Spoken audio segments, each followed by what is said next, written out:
그런 그 경험을 한 대사도라면 좀 더 담대하고 노골적이고 공격적일 것 같은데 그렇지 않더라 하는 말씀을 드렸습니다.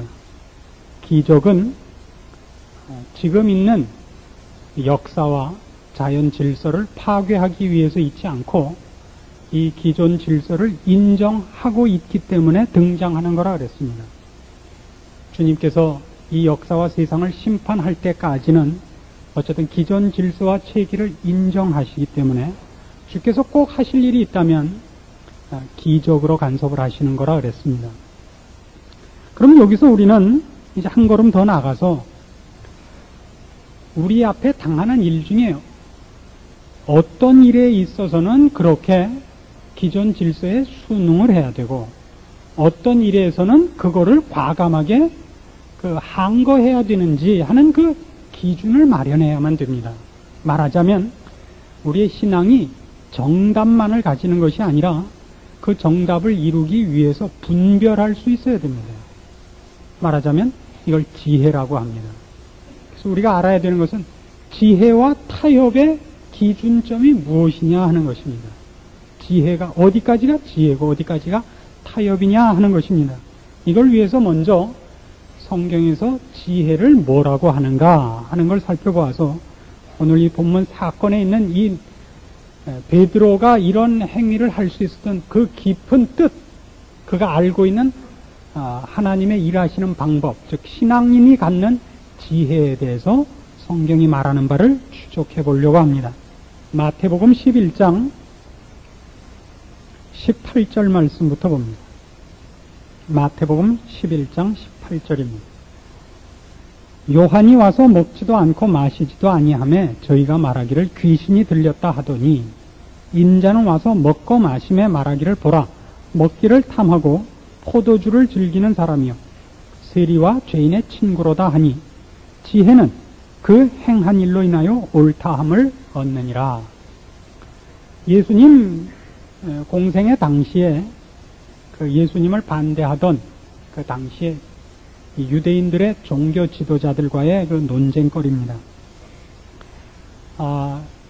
세례 요한이 와서 그 정당하고 청렴결백하게 생활을 하면서 이스라엘 백성의 죄를 꾸짖으니까 귀신이 들렸다고 비난하고 그 말을 듣지 않더니 이제는 주님이 오셔서 일상생활을 하시면서 저들을 꾸짖으니까 먹기를 탐하는 자라 해갖고 또 그 말을 듣지 않더라 이겁니다.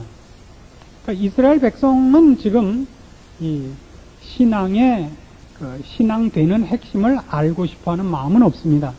저들은 이 신앙을 이용해서 자기네들의 개인적인 이익을 도모하고 있을 뿐이고 하나님께 영광 돌리려는 마음은 없습니다. 근데 그 대답이 재미있죠. 요한이 행한 것과 예수님이 행한 것이 전혀 다르더라 이겁니다. 요한은 우리나라 사람들도 이쪽을 좋아하죠. 요한 같은 스타일을 금식하고 결백하게 살고 절제하고 살고 금욕적이고 그렇습니다. 그러니까 뭐 흠잡을 게 없으니까 귀신이 들렸다 그러더니 이제 상식적인 생활을 하고 있으니까 종교자답지 않다 이렇게 공격을 하더라 이겁니다. 그러니까 주님이 그 공격에 대해서 대답한 것에 오늘 우리가 살피려는 그 문제의 힌트가 나옵니다. 지혜는 그 행한 일로 인하여 옳다함을 얻느니라 하는 이 의미심장한 말씀을 주십니다. 여기 지혜가 뭔가 하는 게 나옵니다. 지혜란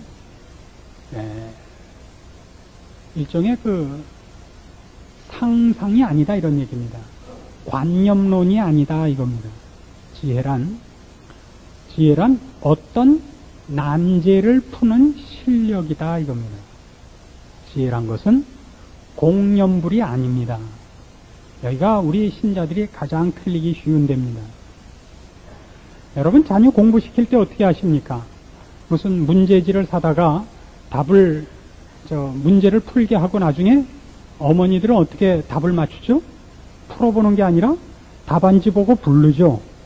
그러니까 엄마가 실력이 있는 게 아니라 시력이 있는 거죠. 그죠? 시력 갖고 답을 읊는 거고 애들은 문제를 푸는 겁니다. 근데 우리가 종종 무슨 실수를 하느냐면 그렇게 정답을 말하는 것이 정답을 만들어낼 실력이 있는 것과를 혼동하고 있다 이겁니다. 하나님을 사랑하자 이렇게 얘기하는 것과 하나님을 사랑하는 일을 우리에게 일어나는 현실적인 문제에서 실천하는 것과는 얘기가 다릅니다. 이게 바로 난제를 푸는 실력이다. 그렇게 얘기를 하는 겁니다. 지혜를 어떤 내가 알고 있는 정당한 방향과 정당한 결론을 나에게 주어진 사건 속에서 그 사건을 풀어서 만들어내는 것이 지혜입니다. 그럼 여기 한 가지 질문이 더 나올 수 있습니다. 그럼 왜 난제가 생겼느냐 이거죠. 왜 난제가 생겼느냐? 지혜라는 거 쓸 필요 없이 난제가 안 생기면 될 것이 아니냐? 난제가 생긴 이유는 그 목표가 너무나 풍성하고 대단하기 때문에 생기는 겁니다. 목표가 간단한 거면 난제가 생기지 않습니다. 국민학교 산수가 쉬운 것과 같습니다. 그때는 제가 뭐 국민학교 때 꼭 공부를 잘했다는 얘기를 하려는 건 아닌데요. 국민학교 때 선생님이 칠판에다가 숙제를 내주면 숙제를 받아 쓰는 동안에 저는 언제나 답을 쓸 수 있었습니다. 암산으로. 그래서 중학교, 고등학교 때 가서는 공부를 못했습니다만은 왜요? 거기선 그 정도로는 풀 수 없는 문제가 나오거든요. 끙끙거려야 되는 문제들이 나옵니다. 그러나 국민학교 산수 정도라면 그때 그냥 암산으로 이 문제를 받아 쓰는 시간이면 충분히 답까지 쓸 수 있었던 것입니다. 제가 똑똑했다는 얘기를 하려는 것이 아니라 수준 차이를 얘기하는 겁니다. 중고등학교 수학은 그렇지 않습니다. 고등수학으로 가면 도무지 그 답을 뭐 이렇게 쉽게 할 수가 없죠. 여러분 잘 아시는 대로 적분 같은 것은 이것이 적분이 가능한가 안 가능한가를 시험하는 방법만으로도 여러 개가 있고 이 문제를 어떤 것으로 판별할 것인가를 채택하는 것만으로도 만만치 않습니다. 이것이 바로 지혜라는 것이 우리가 생각하는 것과 다른 것임을 시사하는 것입니다. 즉 하나님께서는 우리에게 하실 일이 있으신데 우리에게 하시고자 하는 그 목표와 그 내용이 너무 풍성하고 대단한 것이기 때문에 그것을 푸는 것이 쉽지 않다고 얘기하시고 그러나 그것을 풀어내고야 말았다고 합니다. 그것을 지혜라고 합니다. 예를 들면 이렇게 해보기로 하십시다. 로마서 3장으로 가서 우선 하나님이 어떤 분이시냐 하는 것을 바로 이런 차원에서 좀 이해를 하기로 하십시다. 우리는 너무나 신앙을 쉽게 생각합니다. 이건 맞고 저건 틀리는 거 하는 식으로 생각하는데 그렇게 간단한 문제가 아닙니다. 로마서 3장 19절입니다. 우리가 알거니와 무릇 율법이 말하는 바는 율법 아래 있는 자들에게 말하는 것이니 이는 모든 입을 막고 온 세상으로 하나님의 심판 아래 있게 하려 함이니라. 그러므로 율법의 행위로 그의 앞에 의롭다 하심을 얻을 육체가 없나니 율법으로는 죄를 깨달음이니라. 이제는 율법 외에 하나님의 한 의가 나타났으니 율법과 선지자들에게 증거를 받은 것이라. 곧 예수 그리스도를 믿음으로 말미암아 모든 믿는 자에게 미치는 하나님의 의인이 차별이 없느니라. 모든 사람이 죄를 범하였음에 하나님의 영광에 이르지 못하더니 그리스도 예수 안에 있는 구속으로 말미암아 하나님의 은혜로 값없이 의롭다 하심을 얻은 자 되었느니라. 이 예수를 하나님이 그의 피로 인하여 믿음으로 말미암는 화목 제물로 세우셨으니 이는 하나님께서 길이 참으시는 중에 전에 지은 죄를 간과하심으로 자기의 의로우심을 나타내려 하심이니 곧 이때에 자기의 의로우심을 나타내사 자기도 의로우시며 또한 예수 믿는 자를 의롭다 하려 하심이니라. 십자가로 말미암는 구원을 설명하는 데 있어서 여러분이 주의 깊게 보셔야 하는 것은 이 일을 이루신 하나님의 방법을 의롭다라고 표현하는 것입니다. 의롭다. 여러분 의롭다는 말의 반대말을 뭐라고 하겠습니까? 의의 반대요. 그럼 불의 그러시겠죠. 이건 개념을 잘 모르니까 아니 붙자 붙여서 그냥 불의 그러는 겁니다. 어떤 의미에서 우리가 이해하는 식으로는 이렇게들 이해하고 있을 겁니다. 의롭다는 것은 옳다. 불의하다는 건 그르다. 그런 식이죠. 그러니까 옳다는 건 정당하다. 옳지 않은 것은 부당하다 그걸 겁니다. 그러면 지금 하나님께서 십자가로 말미암아 모든 죄인들을 구원하신 방법을 하나님의 의로움을 나타냈다 그랬습니다. 하나님의 정당함을. 그러면 죄인을 복주고 죄인을 상 주는 것이 정당합니까? 어떻습니까? 여러분, 우리가 지난 시간에도 그런 걸 살펴본 바 같이 시편 73편에 있는 것 같이 불의한 자들이 잘 먹고 잘 사는 것 때문에 우리가 얼마나 화를 냈습니까? 지금도 우리가 세상을 살면서 신앙생활을 하는데 가장 방해가 되는 게 뭡니까? 불의하게 사는 자들이 잘 먹고 잘 살고 살찌고 눈 튀어나오는 거 아닙니까? 그렇죠? 안경 끼고. 그런데 하나님께서 어찌하여 죄인을 구원하고 복주고 상주고 영원한 나라의 후사를 삼으시면서 그걸 하나님을 의롭다 한다 그러실 수 있습니다. 이건 그럴 수 없습니다. 우리가 아는 개념으로는. 그래서 우리는 이걸 다른 개념으로부터 출발을 해야 됩니다. 이렇게 가십시다. 하나님이 죄인을 벌 주지 않고 구원 얻게 한 것을 뭐라 그래야 맞습니까, 여러분? 하나님이 은혜로우시다 그러면 맞죠? 그렇지 않습니까? 죄인을 벌 주지 않고 복받게 하시고 구원하셨다. 은혜로우시다. 자비하시다. 긍휼이 많으시다. 사랑이 풍성하시다. 이건 말이 됩니다. 그래서 여기서 말하는 하나님의 의라는 것은 바로 이런 개념. 하나님은 하나님다우시다는 표현입니다. 하나님다우시다. 여기서 하나님의 정당함을 나타냈다 이렇게 하면 하나님의 정당하시다는 것이 옳다 그르다의 정도가 아니라 그는 옳고 그른 것 이상으로 은혜로우시며 자비하시며 긍휼과 오래 참으심이 풍성하시다 이런 뜻입니다. 즉 이 구원을 얘기할 때 처음에 이것으로부터 시작한 걸 잊지 않으셔야 됩니다. 율법으로는 구원 얻을 자가 없었다. 그러나 하나님이 우리를 율법만으로 판정하지 않으시고 십자가로 구원하는 길을 열어주셨다. 하나님다우시다. 하나님은 옳고 그른 것만 따지시는 속 좁고 편견에 가득 찬 분이 아니다. 틀리면 무조건 다 밟아 죽이는 분이 아니다. 물론 하나님 거룩하시고 오르십니다. 그러나 그 위에, 그렇죠? 대등한 정도가 아니라 그 위에 은혜와 자비와 긍휼이 있으심으로 벌받아 마땅하고 지옥 가서 마땅한 우리를 구원하셨도다. 복받게 하셨도다. 그것이 전부 이 얘기입니다. 여기에 의롭다는 내용은 그 두 가지가 쓰이고 있음을 여러분이 분별해서 읽으셔야 됩니다. 우리를 의롭다 하셨습니다. 그 우리를 의롭다 한 건 우리를 이제 불의한 자가 아니고 옳다 인정함을 받는 합격선에 이르게 했다는 뜻입니다. 그렇게 함으로써 하나님의 의로우심을 나타냈다는 것은 하나님이 하나님다우심을 나타냈다 이겁니다. 바로 여기에 하나님의 지혜가 있는 겁니다. 하나님이 세우신 목표의 높음과 그걸 하나님의 거룩하심을 거스르지 아니하시고 이루어낸 실력이 있는 겁니다. 이걸 지혜라 그러죠. 지혜라고. 이걸 한마디로 표현한 데가 있습니다. 고린도전서 1장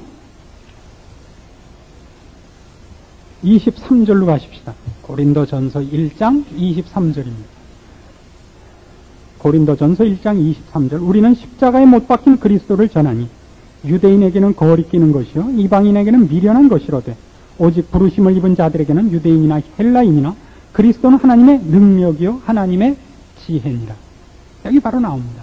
왜 예수 그리스도가 하나님의 능력이요 지혜죠? 거긴 이런 풀어야 하는 난제와 취소하지 않은 하나님이 처음에 약속한 것을 이루시려는 인간을 향한 높은 약속, 목표, 그것을 이루시고야만은 그 하나님의 의지가 포함되어 있기 때문입니다. 유대인에게는 거리끼는 것입니다. 그것은 저주받은 자만이 나무에 달리기 때문입니다. 그렇죠? 이스라엘 백성 쪽에서 볼 때는 옳다 그르다밖에 못 보는 거예요. 그러나 하나님은 그 이상이신 겁니다. 이방인이 볼 땐 미련합니다. 어떤 일을 이루려면 칼 들고 총 들고 일어나야 되는데 어떻게 붙잡히고 피 흘리고 죽는 것으로 일을 이루시겠습니까? 그러나 여기에 하나님께서 난제를 풀어내는 지혜가 있는 겁니다. 그렇죠? 이것이 신앙인이 꼭 알고 있어야 하는 중요한 신앙의 부분입니다. 우리 모든 신자들이 신앙 문제에 있어서 흔들리는 이유가 바로 여기에 있습니다. 하나님이 능력이 많으시다면 어찌하여 나에게 이런 난관을 직면케 하시는가? 왜 모든 난관을 제거해 주시지 않는가? 그 신자들이 오해하는 겁니다. 내 기도를 안 들으시는 건가? 내가 하나님의 자녀가 아닌가? 하나님이 나를 사랑하시지 않는 건가? 그렇지 않습니다. 우리가 당하는 모든 난제들은 그것으로만 이 문제가 풀리기 때문입니다. 여러분이 어떤 문제에서 지금 당장 힘을 가지기를 원한다면 그것 때문에 하나님의 은혜와 자비가 방해를 받기 때문에 그렇습니다. 하나님의 높으심을 나타내는 건 좋지만 은혜와 자비와 긍휼이 막히는 것 때문에 하나님이 여러분을 난관 속에 그대로 있게 하실지도 모릅니다. 그리고 그렇게 하시는 가장 큰 이유는 우리와 모든 인류를 향하여 하나님께서 가장 높고 지극한 목표를 갖고 계시기 때문에 그렇습니다. 그 영광스러운 것과 그 놀라운 경지를 그렇게 쉽게 풀 수 있으리라고 생각해서는 안 되는 것입니다. 그래서 우리가 신앙상에서 가장 조심해야 되는 것이 뭐냐 그럴 때 우리가 걷는 신앙을 지켜가는 일에 있어서 부닥치는 난관들에 대하여 이 난관을 해결하고 그 난관을 당하고 있는 나의 어떤 세상에서의 그 오해와 경멸과 낮아짐과 그 작아 보이는 일들이 나와 하나님 역사의 실패가 아니라는 걸 알고 있어야 됩니다. 더더욱 이제 지혜라는 말을 이용해서 하자면 그것을 풀어나가는 것이 신자의 첫 번째 목표가 아닙니다. 고린도전서 4장으로 가보십시다. 9절 말씀부터 봅시다. 내가 생각건대 하나님이 사도인 우리를 죽이기로 작정한 자같이 미말에 두셨음에 우리는 세계 곧 천사와 사람에게 구경거리가 되었노라. 우리는 그리스도의 연고로 미련하되 너희는 그리스도 안에서 지혜롭고 우리는 약하되 너희는 강하고 너희는 존귀하되 우리는 비천하여 바로 이 시간까지 우리가 줄이고 목마르며 헐벗고 매맞으며 정처가 없고 또 수고하여 친히 손으로 일을 하며 후욕을 당한 즉 축복하고 핍박을 당한 즉 참고 비방을 당한 즉 권면하니 우리가 지금까지 세상의 더러운 것과 만물의 찢기같이 되었도다. 잘 보십시오. 지금 사도 바울이 얼마나 세상적으로 볼 때 그렇게 낮아지고 지인고 가난한 자로 보이는가 하는 것을 보십시오. 하나님께서 그렇게 하셨다 그럽니다. 하나님께서. 그런데도 불구하고 어떻게 하느냐? 12절 보시면 자기가 친히 손으로 일을 해서 먹을 걸 준비한다 그럽니다. 후욕을 당한 즉 축복하고 핍박을 당한 즉 참고 비방을 당한 즉 권면합니다. 잘 보세요. 우리를 공격하는 것을 대꾸하는 것이 신자의 주된 책임이 아니다 이겁니다. 세상은 우리를 경멸하기도 하고 시험하기도 하고 유혹하기도 하고 괄세하기도 하고 핍박하기도 합니다. 그럼 우리는 어떻게 하느냐? 거기에 대해서 변명하고 그렇지 않다고 하는 게 아니라 우리는 우리 할 일을 하고 있어야 된다 이겁니다. 우리를 욕하면 어떻게 하라고요? 우리를 욕하면 축복하고 비방하면 권면하고 아시겠어요? 이게 신자가 해야 되는 일입니다. 그럼 여러분 처음 무슨 생각이 나십니까? 신자가 해야 할 일, 마태복음 5장 얼마나 확실한 답입니까? 자, 신자는 어떻게 그 신앙생활을 지혜롭게 해야 되느냐? 여러분 이것밖에 없습니다. 마태복음 5장 38절입니다. 또 눈은 눈으로 이는 이로 갚으라 하였다는 것을 너희가 들었으나 나는 너희에게 이르노니 악한 자를 대적지 말라. 그렇죠? 악한 자를 대적지 말라. 누구든지 네 오른편 뺨을 치거든 왼편도 돌려대며 또 너를 송사하여 속옷을 가지고자 하는 자에게 겉옷까지도 가지게 하며 또 누구든지 너로 억지로 오리를 가게 하거든 그 사람과 심리를 동행하고 네게 구하는 자에게 주며 네게 구고자 하는 자에게 거절하지 말라. 또 네 이웃을 사랑하고 네 원수를 미워하라 하였다는 것을 너희가 들었으나 나는 너희에게 이르노니 너희 원수를 사랑하며 너희를 핍박하는 자를 위하여 기도하라. 자, 여기 바로 일방통행식의 원리가 있습니다. 신자가 해야 되는 건 뭐냐? 그러면 하나님의 사람으로 하나님이 하시는 방법대로 신앙생활을 하십시오. 예수님께서 십자가를 향하여 가셨듯이 가는 길에 일어난 일은 다 하십니다마는 그 길을 설명하거나 그 길을 면하는 일을 하거나 그 길을 안 져도 좋을 일로는 안 합니다. 그저 십자가를 지러 가십니다. 아버지께서 기뻐하시는 일을 하러 죽으러 가십니다. 우리도 바로 그렇게 살아야 됩니다. 예수 믿는 사람도 똑똑 똑똑하다는 걸 증명하고, 예수 믿는 사람도 공부 잘한다는 걸 증명하고, 예수 믿는 사람도 돈을 벌 수 있다는 걸 증명. 이거는 이미 지는 겁니다. 이미 지는 겁니다. 그 발상이 우리에게 어떻게 나타나느냐 하면, 우리 애를 공부 잘 시키자, 이런 걸로 나타나죠. 좋은 차 타고 다니자. 왜요? 예수 믿는다고 해서 바보가 아니라는 걸 증명하고 싶은데 벌써 많은 것을 뺏겨버리는 겁니다. 여러분, 부자가 되지 말라는 말 아닙니다. 성실하게 사셔야 됩니다. 성실하게 살 것을 요구합니다. 성실하게 살아서 부자가 되시는 것 좋습니다. 성실하게 살아서 건강해지고 지위가 높아지는 것 좋습니다. 그러나 그건 우리의 제1차적인 관심사나 신자의 제주된 책임은 아닙니다. 그건 아주 부수적인 겁니다. 주된 관심사는 우리가 원수를 사랑하고 나를 핍박하는 자를 위하여 축복하는 것입니다. 우린 신자로서 살고 있는 겁니다. 이걸 아주 쉽게 이해를 하자면 이겁니다. 여러분, 11조를 내라는 건 얼마나 그 모두에게 공평한 요구입니까?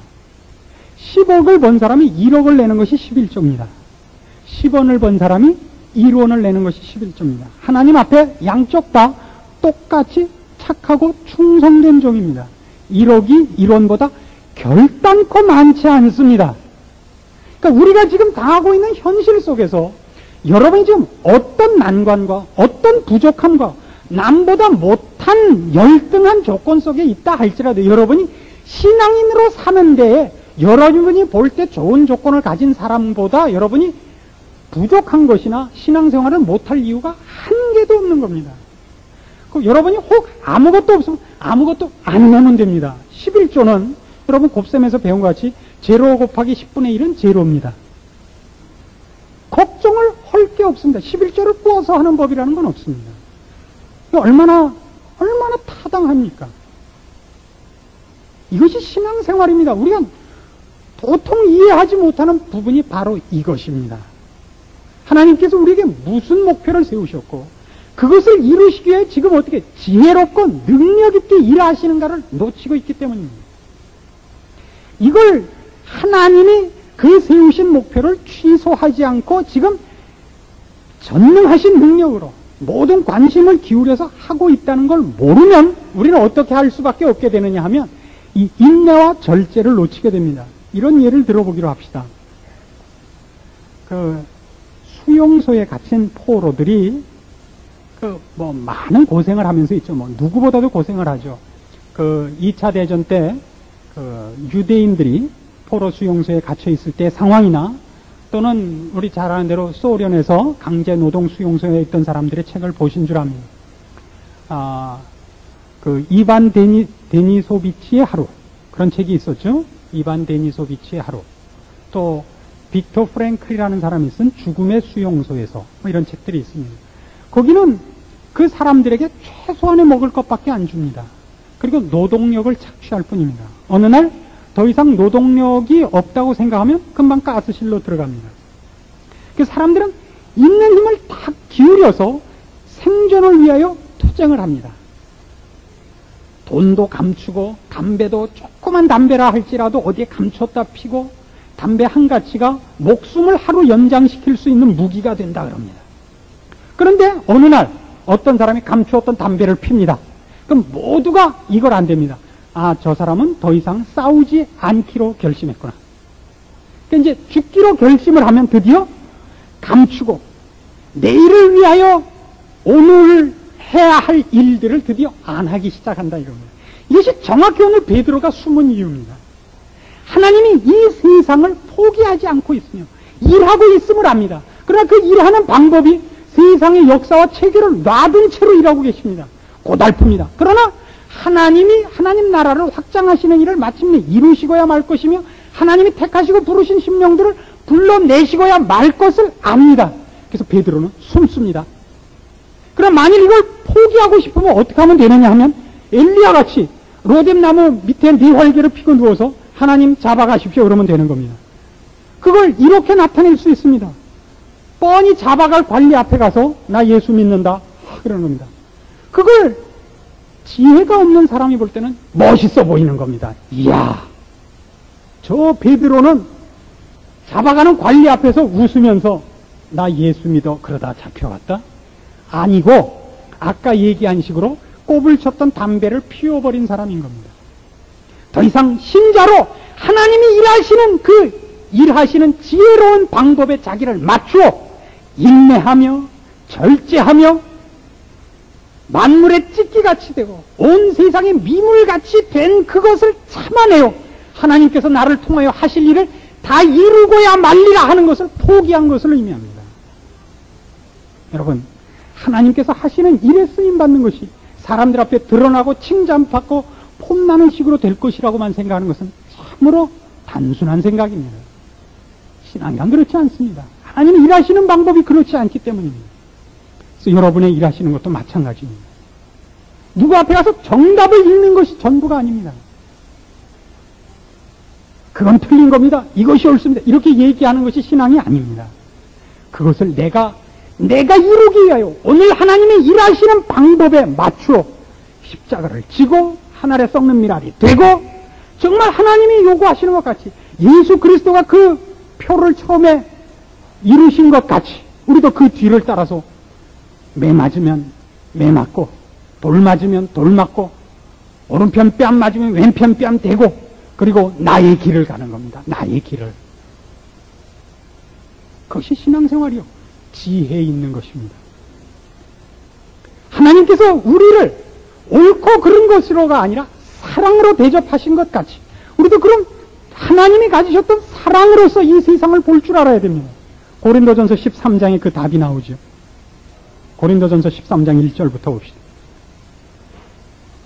내가 사람의 방언과 천사의 말을 할지라도 사랑이 없으면 소리나는 구리와 울리는 꽹과리가 되고 내가 예언하는 능이 있어 모든 비밀과 모든 지식을 알고 또 산을 옮길 만한 모든 믿음이 있을지라도 사랑이 없으면 내가 아무것도 아니요 내가 내게 있는 모든 것으로 구제하고 또 내 몸을 불사르게 내어줄지라도 사랑이 없으면 내게 아무 유익이 없는가. 이 앞에 있는 것들이요, 이 능력들이 사랑이 없으면 하나님이 일하시는 방법, 그 지혜를 모르면 이것으로 심판받지 못합니다. 사람을 살려내질 못합니다. 그래서 그 다음에 뭐라고 나오나 보세요.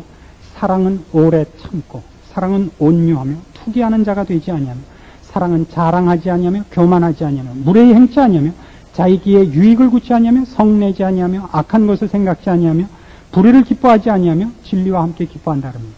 이 모든 것의 공통점은 뭐냐면 섣부른 심판의 자리에 서지 않는다는 걸 보실 겁니다. 기다리는 겁니다. 그래서 결론이 뭐냐? 그대로 나와요. 7절.